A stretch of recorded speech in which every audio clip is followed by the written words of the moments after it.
Hvala Jezus in Marija, tokrat sem gost v župniji Šmarje pri Jelšah in lepo pozdravljam župnika Tadeja Renasi. Bog vas živi v naši domači oddaji Pot poti. Lep pozdrav in dobrodošli tukaj. Na začetku bi vas prosil, če se našim gledalcem oddaje Pot poti tudi predstavite. Ja, jaz sem domač, čisto tako začnemo od začetka, nekje tam pod Uršlo goro, Razbor pri Slovenj Gradcu, po normalnemu otroštvu okrogu svoje družine me je zaznamovala močna pot vere mojih staršev, mojih starih staršev in vsem tem je botrovalo, da sem se odločil postati duhovnik.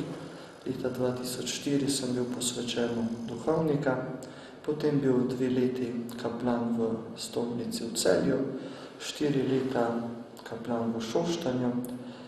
Z letošnjim avgustom pa sem postal župnik župnije Šmarje pri Jelšah in soupravitelj župnije Sladka Gora. Prosim bi vas, če nam predstavite utrip župnije Šmarje pri Jelšah. Ja, tako kot sem nekako zdaj v teh mesecu in pol opazil, je živahna, dobra župnija, ki pa ima v sebi čut za sakralne prostore, za cerkve, saj ima župnija kar poleg župnijske cerkve še 5 podružnic, tako da že to sami objekti sakralni pričajo o tem, da je tudi živel rod, ki je bil z Bogom, z vero zelo povezan. Sedaj pa nadaljujemo tisto delo, ki ga nekako Jezus narekuje, oznanjevanje evangelija, predvsem pa, da je Bog blizu vsakemu človeku. Župnija kot taka imamo 3 redne nedeljske maše, včasih še pa tukaj pri tej znameniti cerkvi Svetega Roka, ki nekako dominira nad našim Šmarjem. Koliko imate pa veroučencev? Ja, veroučencev je tam nekje okrog 400, tukaj pa 100 na Sladki Gori, tako da vse nekje okrog 100-500 veroučencev nekako pokrivamo in skušamo približati vero Boga, cerkev. Naši gledalci tudi sedaj lahko vidijo tale lep križev pot na ravi Svetega Roka, pa bi morda kakšno besedo tudi o tem dejali. Zanimiv je ta križev pot ali bolj kalvarija. To ni čisto klasičen križev pot, ker če gremo od kapelice do kapelice, ne bomo našli uprizoritev tistih klasičnih, tipičnih 14 postaj križevega pota. To je najprej bila zasnova takratnega gospoda župnika, dr. Mateja Vrečarja, ki je nekako zasnoval žalostni del rožnega venca. Se pravi nekako 6 kapel, se pravi žalostno Mati Božjo in pa potem 5 skrivnosti žalostnega dela rožnega venca. Kasneje pa so nekako postavili še ostale kapele, tako da oddaleč se vidi, kakor res postaje križevega pota. Drugače pa to je ena taka pot, ko človek gre od kapele do kapele, pot, ki spremlja nekako tisti del človeškega življenja, ki se mu reče tudi trpljenje, od postaje do postaje, nekako človeka uvaja v tisto preprosto vernost, preprosto čutenje, ki ga nekako podoživlja z Bogom ali pa Bog s človekom. Kako pa vidite pastoralno delo med mladimi? Pastoralno delo med mladimi je vsakemu duhovniku, zlasti pa mlajšemu izziv. Mladi so zanimivi sogovorniki, niso zadovoljni z vsem, ki tudi povejo, kaj je dobro, kaj ni dobro. Pridejo v župnišče, pridejo s svežimi idejami, pridejo tudi, kaj pogrešajo in so, bi rekel, najbolj prijetni in tudi včasih najbolj neizprostni sogovorniki. Mlad človek danes ponujeno mu je veliko. V tem, včasih rekel, zmedi vseh ponudb, marsikdaj izbere to, kar včasih obžaluje. Mi pa tukaj kot župnik, kot duhovnik skušam mladim podajati tiste vrednote, ki so že tolikim rodovom bile navdih vztrajanja, poguma za življenje.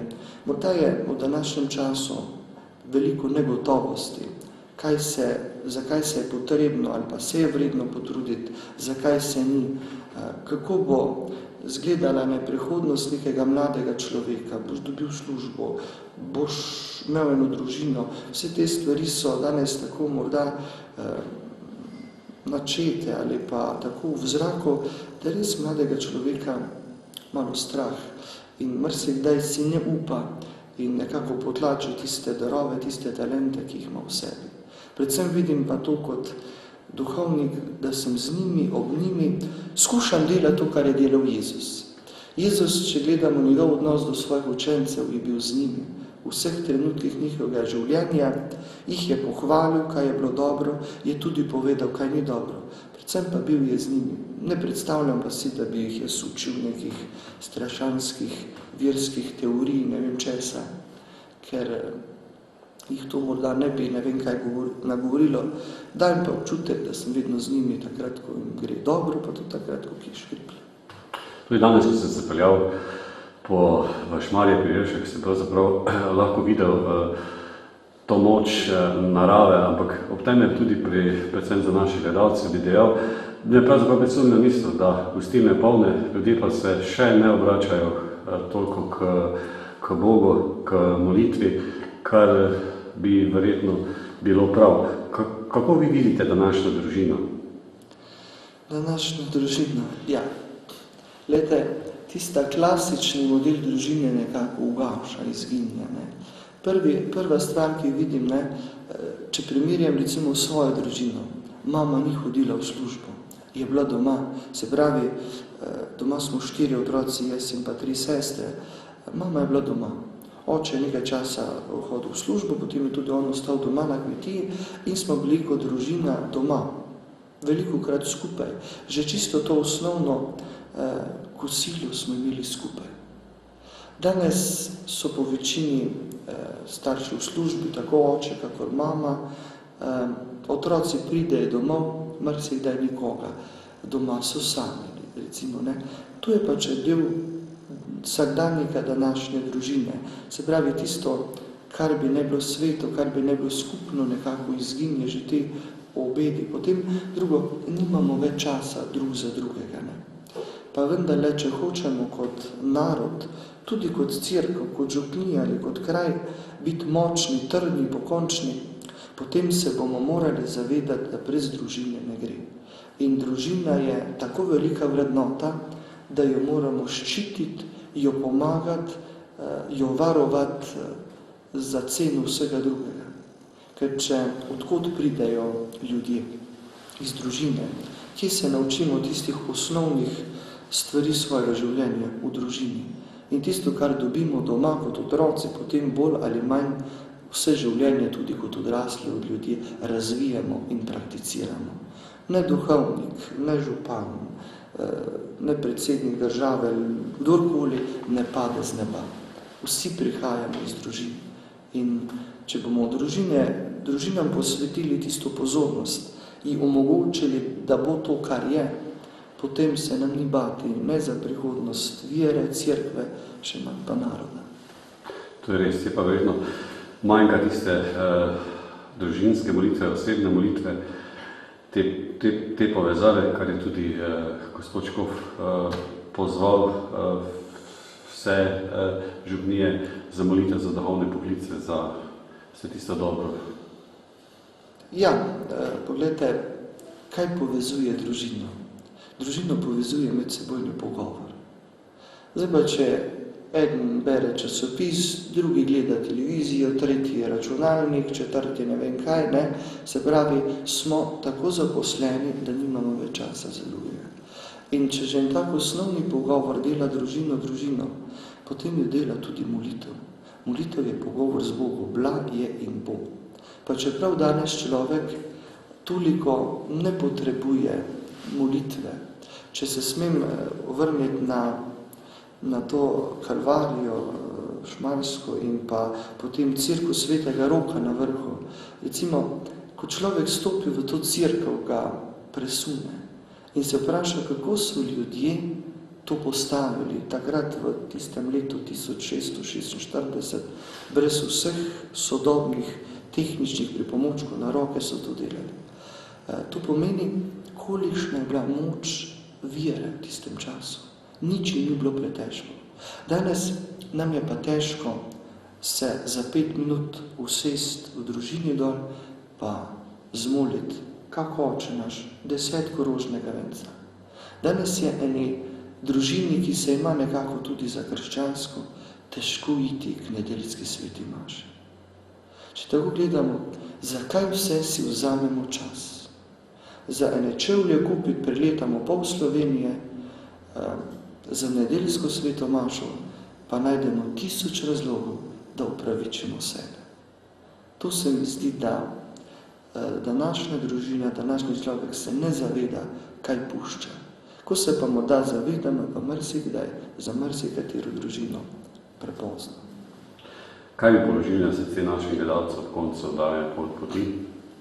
Predvsem to, da bi bili ponosni, da vejo, da poznajo Boga. Poglejte, bom dal en primer. Ko sem kot študent se vozil iz Ljubljane v Maribor na vlaku, sem molil. In v kupej je prisedla ena gospa in me malo opazovala, in ko sem končal z molitvijo, se je videla, da sem se pokrižal, pa je rekla, kaj vi vedno molite. Sem pa rekel, molim, ja. Pa pravi, a še tu sploh danes kdo dela? Sem rekel, ja. Jaz jih poznam kar precej, ki to delajo. In potem se pa jaz ne vprašal, kaj vi nikoli ne molite. Pa je tako odrezal, rekla, ne. Pa sva pri tem ostala. Čez čas pa rekla, veste, enkrat pa sem čutila potrebo, da bi molila. In sicer, ko sem rodila svojega prvega otroka, ko so mi ga v porodnišnici prvič položili v naročje, to majceno človeško bitje, takrat pa sem čutila, da ga nisem ustvarila sama skupaj z možem, da mora biti še nekdo, ki je to položil v zakon človeške narave. In rekla, takrat pa sem čutila, da bi molila. Ampak kaj, ko nisem vedela, kako in kaj bi molila, niti koga in komu bi se obračala. Tisti pa, ki verujemo, pa smo lahko srečni, da vemo, kaj moliti in koga moliti. In tistega, ki molimo, tudi poznamo. In največja veličina v tem, ne samo to, da mi poznamo Boga, ampak da nas On pozna. Saj je po evangelistu Janezu povedal, ni stvar v tem, da smo mi ljubili Boga, ampak da je On prvi ljubil nas. In zato ostanemo v Božji ljubezni, v Božjem objemu. Takrat, ko nam gre lepo, ko nam gre vse tako, kot želimo, pa tudi takrat, ko ne gre v življenju vse tako, kakor bi želeli, ko kdaj zaidemo tudi v kakšne škripce. Morda bi še naše gledalce povabila na tale lep križa pot na Kalvarijo svetega Roka, kdaj imate tole farno žegnanje oziroma vaš farni praznik? Ja, tako je. Vsako leto 16. avgusta praznujemo praznik svetega Roka. To praznovanje nekako začnemo že 15. avgusta popoldne ob 5, ko je prvi romarski shod, potem pa drug dan 16. avgusta, ko so romarski shodi celo dopoldne. To je ena taka lepa, prijetna romarska pot, v katero se pa ustavljajo tudi ljudje drugače. Skoraj ni trenutka v dnevu, da ne bi kdo se podal peš s kakršnim kolim namenom in razlogom po teh postajah kapelice vse do cerkve svetega Roka. Med vikendi pa je ta cerkev tudi odprta za ogled. Zahvaljujem se vam za pogovor in vse lepo pozdravljam za starim krščanskim pozdravom. Hvala Jezus in Marija.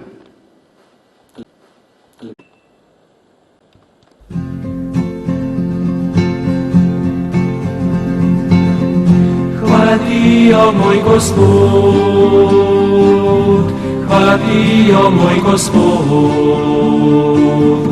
hvala ti, o moj Gospod, hvala ti, o moj Gospod. nam sonce vsak dan sije in ogriva nam življenje,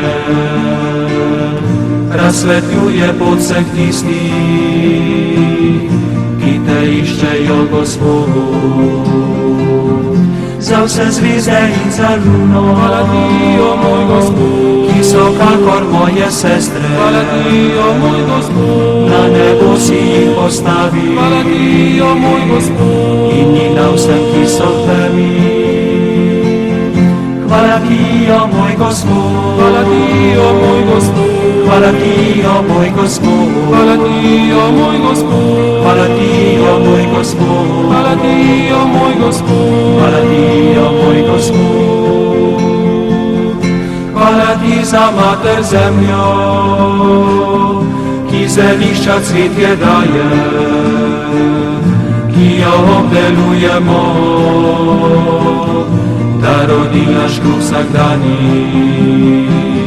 Za pogumne v trpljenju, hvala ti, o moj Gospod, ki odpuščajo ljubezni, hvala ti, o moj Gospod, daj svoj mir jim, o Gospod, hvala ti, o moj Gospod, to življenje zvečeri se.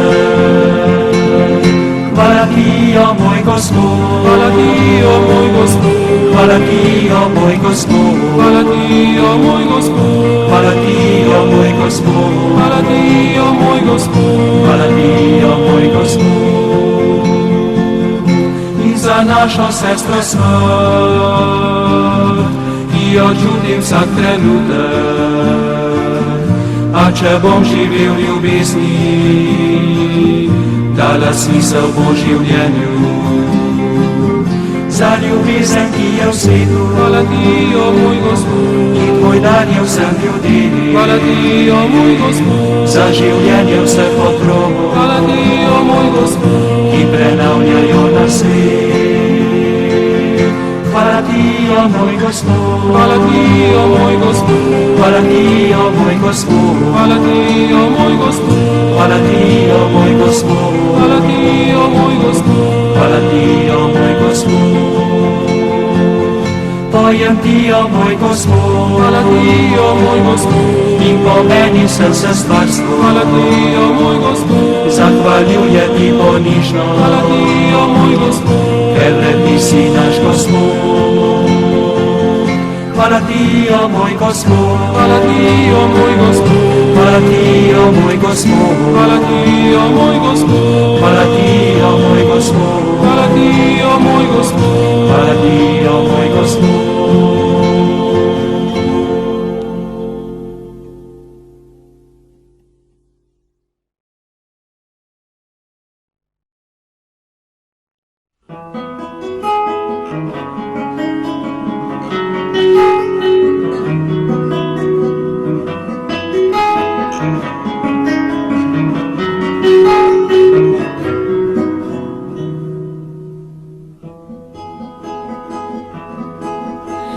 Gospod naj ti da svoj blagoslov, varuje naj te vedno povsod. Gospod naj ti da svoj blagoslov, varuje naj te vedno povsod.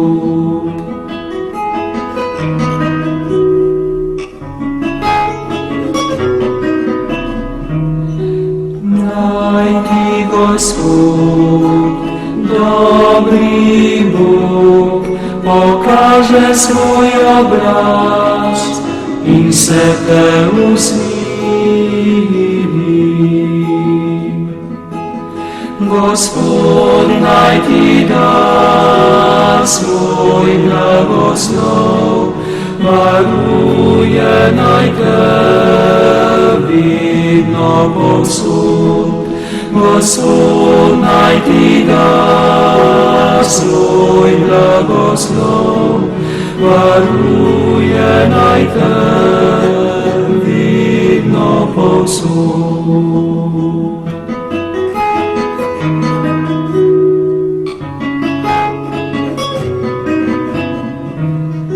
Naj Gospod obrne k tebi obličje svoje, naj ti podari svoj mir.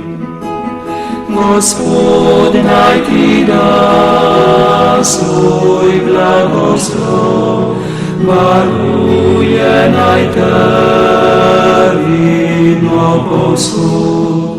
Gospod naj ti da svoj blagoslov, varuje naj te vidno povsod.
Thank you.